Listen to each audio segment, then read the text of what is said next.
محمد یوسف محمد خورشید الذي لم يزل ولا يزال والصلاة والسلام على محمد صلى الله عليه وسلم وعلى آله وأصحابه صاحب الكمال أما بعد فقد قال الله تعالى في القرآن المجيد والفرقان الحميد أما الذين سعدوا ففي الجنة خالدين فيها وقال الله تعالى فأما الذين شقوا ففي النار. محترم حاضرین، ابھی میں نے آپ کے سامنے قرآن مجید کی دو آیتیں پڑھی ہیں. اس کا سادہ سا ترجمہ یہ ہے: جو لوگ خوش قسمت ہے وہ جنت میں ہے، جو ہمیشہ اسی میں رہیں گے.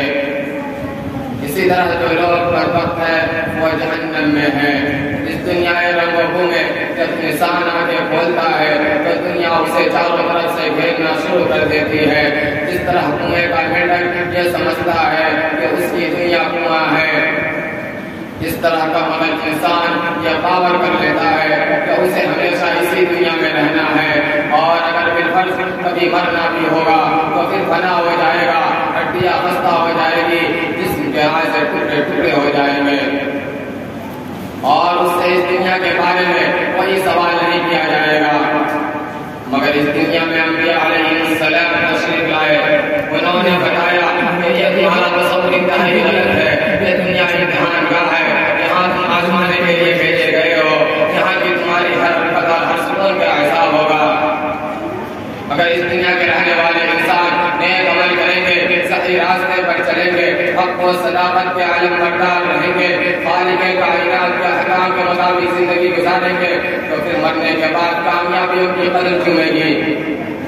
اور اگر اس دنیا کے بسنے والے انسان سرکشی اور غرور کے راستے پر چلے گا، خداوند قدوس کے احکام کی نافرمانی کرے گا، اللہ کی بنائی ہوئی زمین پر اکڑ کر چلنا چاہے گا، ظلم و ستم کی چنگاریوں سے اپنے بھائیوں کو جلانا چاہے گا، تو ایک دن آئے گا جب اس سے پوچھا جائے گا تمہیں تو ہاتھ دیے گئے تھے تاکہ تم کسی کمزور کی امداد کرو، تمہیں تو آنکھیں دی گئی تھی تاکہ تم غلط اور صحیح کی تمیز کر سکو، تمہیں تو پیر دیے گئے تھے تاکہ تم خدا کی عبادت کے لیے مسجدوں میں جاؤ، تمہیں عمل دی گئی تھی تاکہ تم باقی طاقتوں کی مختاریوں کو شکست دے سکو اور حق کی آواز کو بلند کر سکو. کیا تم لوگوں نے ایسا کیا؟ اگر ایسا نہ کیا تو یاد رکھو کہ یہ جہنم کی دہتی ہوئی آگ ہے، اس میں تمہیں ڈالا جائے گا. محترم دوستو، اس دنیا میں چل کے رہنا ہے، بادشاہ ہو یا فقیر، سرمایہ دار ہو یا مزدور، قوی ہو یا کمزور، عقل مند ہو یا بیوقوف، مرد ہو یا عورت، سب کو ایک دن یہ دنیا چھوڑنی ہے. یہاں کا سیم و سر، مال و دولت، جائیداد و زمین، دکان و کوٹھیاں، کوئی آپ کے ساتھ نہ جائے گا. ہمیں یہ سب چھوڑ کر ایک ایسی جگہ جانا ہے جہاں ہمارے لیے اعمال ہی کام دیں گے.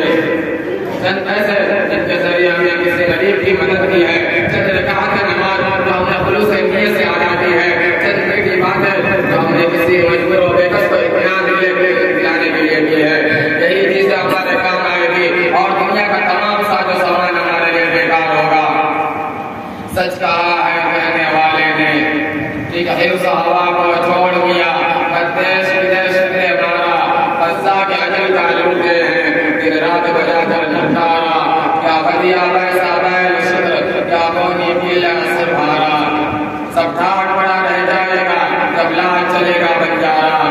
محترم دوستو، جب موت آئے گی تو آپ کو ایک منٹ کا ایک سیکنڈ کی بھی فرصت نہ دے گی. دوستو، ہمیں اس وقت آنے سے پہلے تیار ہو جانا چاہیے اور اپنا ٹھکانہ ایسی جگہ بنانا چاہیے جہاں ہمیشہ آرام و سکون سے رہے.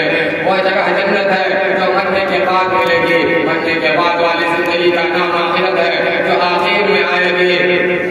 اگر ہم نے خدا کی مرضی پر اپنے کو چلایا ہے تو خوش قسمت ہے، اگر ہم غلط راستے پر چلے ہیں تو بدقسمت کہلائیں گے.